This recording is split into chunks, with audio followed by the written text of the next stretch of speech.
درود و سلام خدمت شما دوستان عزیز. بازم خوش آمدیم به یک برنامه دیگر.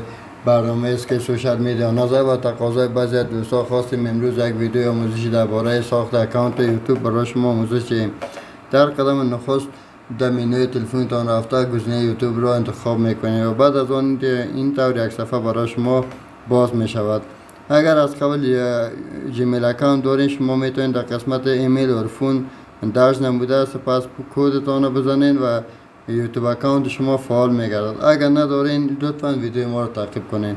خب در ادامه میریم گریت اکانت انتخاب میکنیم. فور مایسلف شما یک نام میخواهید، به طور مثال احمد تخلص احمدی.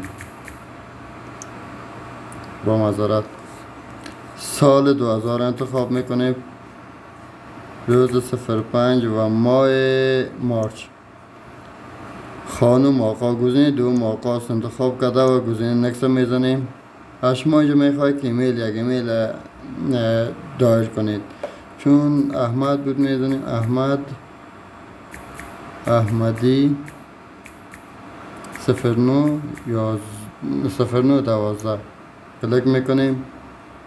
مچ که همراه یک اکانت دیگه که جور شده بود پیش از این تغییر میتیم. مچ که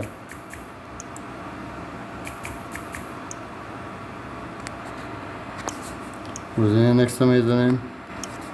گزینه نکست میزنیم میبینیم که را قبول کرد. شما یک کد میخواهید، میتونید یک کد دلخواه اضافه کنید.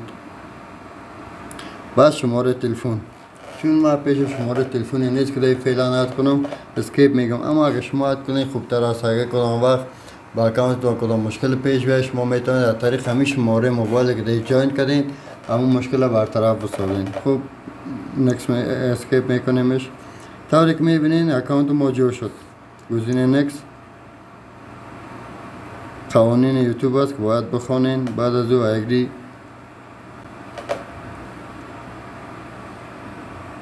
چند ثانیه تال میخوره. ناگفته نمانه که لایک و شیر و سابسکرایبتون باعث روی دادن به ما میشود. هیچ وقت فراموش نکنین. هر مشکلی که داشته باشه میتونین از گزینه کامنت همراه ما شیر سازین. طوری که میبینین اکانت ما جور شده. گزینه اول سرچ کلیک میکنیم.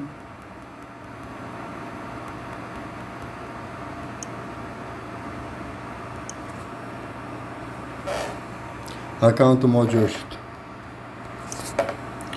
و یو چینل انتخاب کرده. میتونید که یک تصویر تا انتخاب کنید، نامتون رو تغییر بدین و گزینه آخرش که میبینید گریت چینل سر از کلیک میکنید. به همین سادگی یوتیوب شما درست شد. شما میتونید از این گزینه مثبت ویدیو شورت ویدیو یا ویدیو درازتر نظر به ذوق خودتان دیگه آپلود کنید. تشکر از اینکه همراه بودین. لایک، شیر، سابسکرایب از یادتان نره. منتظر ویدیوهای بیشتر از ما باشید. تشکر.